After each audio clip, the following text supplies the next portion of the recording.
Udah jadi ini Pak tapi Pak. Pak Gubernur lebih gawat lagi. Ya ini lebih gawat dari tadi. Yang tadi sih nggak seberapa dibanding Itu ini. baru Ya kecil banget. Ini Yang ini gawat. gawat. Oh ini nih tiga tipe Pak Gubernur kan tidak. Akan diruntuhkan Pak. Iya diruntuhkan. Oke. Ya. BG-nya. Amdalnya keluar. Tapi dalam AMDAL deh. Amdalnya keluar bukan. Di atas HGU Pak, PTPN, sehingga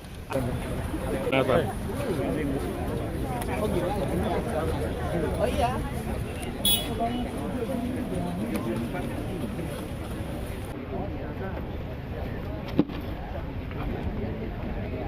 Kirim ya. siap gitu, tabungan kita Pak, ini soalnya banyak Pak. Iya, dipepin.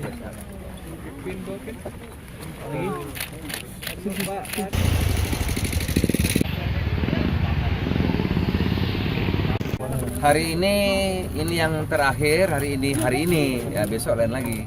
Ini hari ini yang terakhir. Pertama tadi 2 di Puncak Pas sana ya, ini yang ketiga dalam rangka mendapat kami dari LH dapat aduan masyarakat begitu banyak ya, dan juga dampak banjir yang terjadi luar biasa.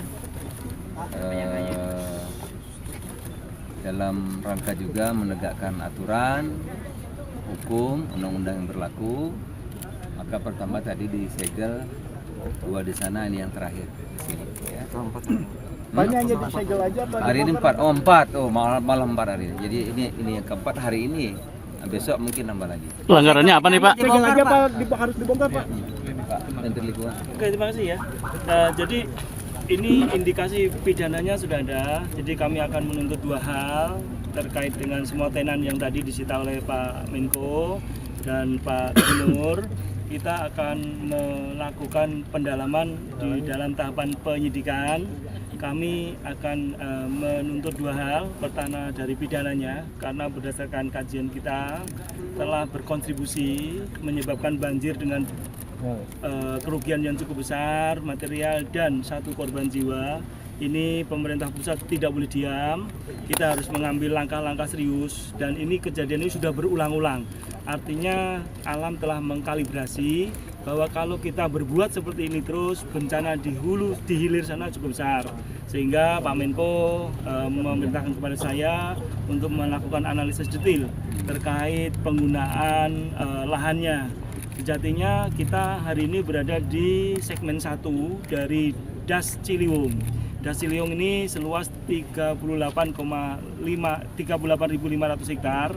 Kemudian segmen satunya, jadi kami biasanya menjadi segmen hulu, segmen tengah, segmen hilir. Nah, segmen hulu ini ada di Kabupaten Bogor, kemudian segmen 2-nya di Kota Bogor, segmen 3-nya Kabupaten lagi, segmen 4-nya Depok, segmen 5-6-nya di DKJ, daerah khusus Jakarta. Jadi kita hari ini ada di segmen hulu. Segmen hulu ini luasnya, tadi luas das itu 38.500, segmen hulu luasnya 15.000. Artinya bahwa das Ciliwung ini seperti corong gitu, corong gini terus melipir seperti selang. Jadi kita bayangkan casementnya itu 15.000, kemudian masuk di dalam selang yang kecil yang sepanjang sampai panjang Ciliwung 126 km. Jadi tingginya itu yang kita berdiri tadi sekitar 1.300 di puncaknya. Kemudian di hilirnya, di Jakartanya main 4 meter. Jadi bisa bayangkan dalam jangan jarak hanya 126 kilo, tetapi topografinya langsung jatuh gini. Sehingga apa yang disampaikan Pak Gubernur, kemarin terjadi banjir di hulu. Nah, banjir itu memang landscape kita tidak bagus. Landscape kita itu berupa batuan beku luar yang di bagian hulu. Nah, dengan komposisi kemudian dengan seperti itu ditanpa dilindungi oleh hutan pegunungan, maka terjadi erodivitas, terjadi tingkat surface runoff di angka sampai 0,6%, 0,6%, 0,6. Artinya setiap 1 liter hujan maka 0,6-nya akan turun langsung.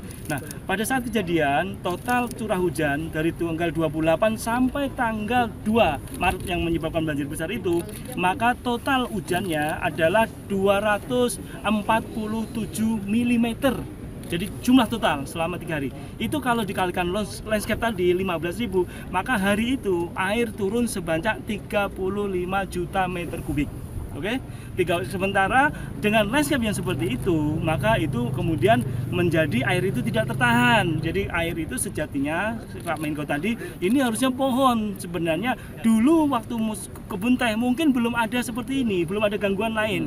Jadi sekarang sudah bangunan. Nah, ini patut kemudian menjadi pencermatan apa yang dikatakan Pak Gubernur, bahwa terjadi perubahan tata ruang yang harus diteliti lagi. Jadi tahun 2010 tata ruang yang kita berdiri situ dari 15.000 yang di catchment kita, bicara catchment ujungnya, itu semuanya adalah kawasan lindung.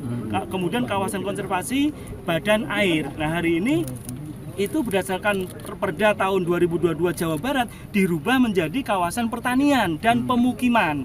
Sehingga inilah kejadiannya. Nah, kita harus, saya atas nama Pak Menko, dengan kasus banjir dan menelan korban jiwa ini, kami akan mengkoreksi detail apa yang terjadi di Das Ciliwung ini. Tentu ada pihak-pihak yang harus bertanggung jawab, iya, seperti Jaswita tadi. Jaswita tadi benar-benar ada di tengah aliran sungai. Ini sangat berbahaya. Nah, kembali ke konteks tadi, dengan volume yang demikian besar, maka penegakan hukum harus dilakukan. Apakah ini segel-segel saja? Tidak. Kita akan segera meningkatkan ke penyidikan, karena kondisi alamnya sudah mengkalibrasi bahwa dengan kondisi ini terjadi banjir yang kalau dihitung itu udahlah pasti ratusan atau mungkin sampai ke triliun. Kemudian satu orang melayang, satu jiwa itu nggak boleh melayang karena kelalaian kita.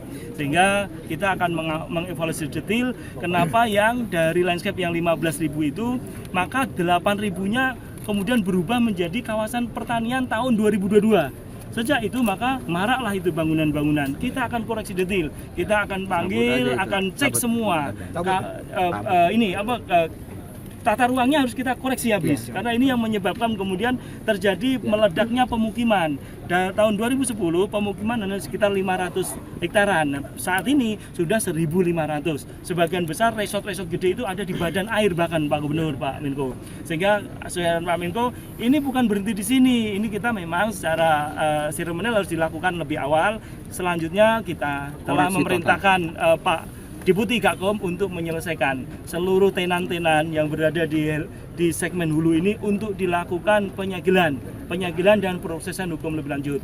Kemudian langkah lebih lanjut kami akan diskusi dengan Pak Menko, Pak Gubernur Jawa Barat, Pak Gubernur DKI, karena di daerah yang 15.000 itu 7.000-nya adalah lahan kritis. Karena kalau kita lakukan ini tentu tidak bisa dibebankan kepada pemerintah Jawa Barat saja, tetapi penikmat, pendapat hasil manfaat ini ada di Jakarta. Jadi itu sudah ada dalam PP nomor 46 tahun 2007 tentang ekonomi lingkungan.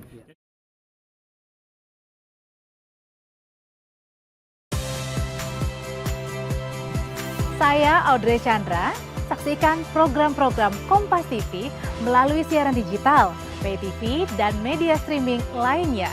Kompas TV, independen, terpercaya.